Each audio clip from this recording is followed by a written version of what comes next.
कभी हैती, कभी अम्फन, कभी हुदहुद, तो कभी कुछ और। ये ऐसे नाम हैं जो हमने सुने हैं। हाँ, सुनने में अजीब जरूर लगता है, लेकिन ये सारे चक्रवातों के नाम हैं। जब भी ऐसे नाम सुनते हैं तो एक सवाल आता है कि आखिर चक्रवातों के नाम को रखता कौन है।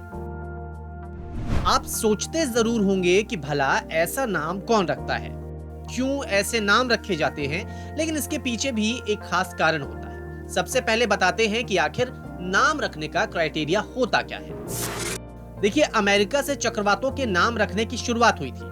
साल 1953 में इसकी शुरुआत हुई थी और ये अटलांटिक महासागर क्षेत्र में एक समझौते के तहत हुआ था।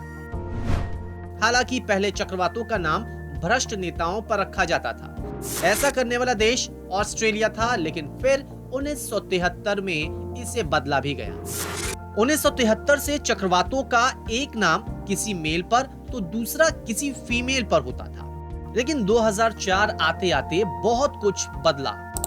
8 ऐसे देश जो तटीय इलाकों पर हैं, उन्होंने समझौता किया। फिर एक ग्रुप बना जिसे WMO या फिर एस्केप के नाम से भी जानते हैं। इनमें Bharat, Bangladesh, Pakistan, Myanmar, Maldives, Sri Lanka, Oman, Thailand शामिल हुए। लेकिन साल 2018 आते आते इसमें 5 देश और यानी ईरान, कतर, सऊदी अरब, UAE और यमन भी जुड़ गए। इसी के साथ देशों की संख्या हो गई कुल 13। सभी देश मिलकर एक लिस्ट बनाते हैं। एक देश से 13 नाम दिए जाते हैं, तो 13 देशों से आए कुल नाम हुए 169। आखिरी बार बने लिस्ट में कुल 169 नाम आए। हर एक के बाद दूसरे देश का नंबर आता है। 2020 की लिस्ट में भारत ने जो 13 नाम दिए हैं, उनमें गति, तेज, मोरासू, आग, व्योम, झोर, प्रभाव, नीर, प्रभंजन, घुर्नी, अम्बुद, जलधि और वेग शामिल है।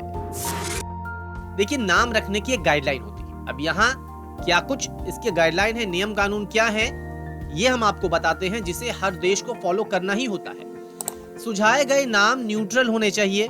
उसमें कोई भी राजनीतिक, धार्मिक, सांस्कृतिक या फिर लैंगिक एंगल नहीं होने चाहिए। इसी से जुड़ा एक और नियम है कि ऐसा न हो कि प्रपोज किया गया नाम किसी की भावनाओं को आहत करने वाला हो। रूड और क्रूअल नाम नहीं होना चाहिए। मतलब ऐसा न हो कि किसी निर्दयी के नाम पर नाम रख दिया जाए। छोटा नाम होना चाहिए और उच्चारण में आसान होना चाहिए। इसके साथ ही 8 लेटर से ज्यादा का नाम नहीं होना चाहिए।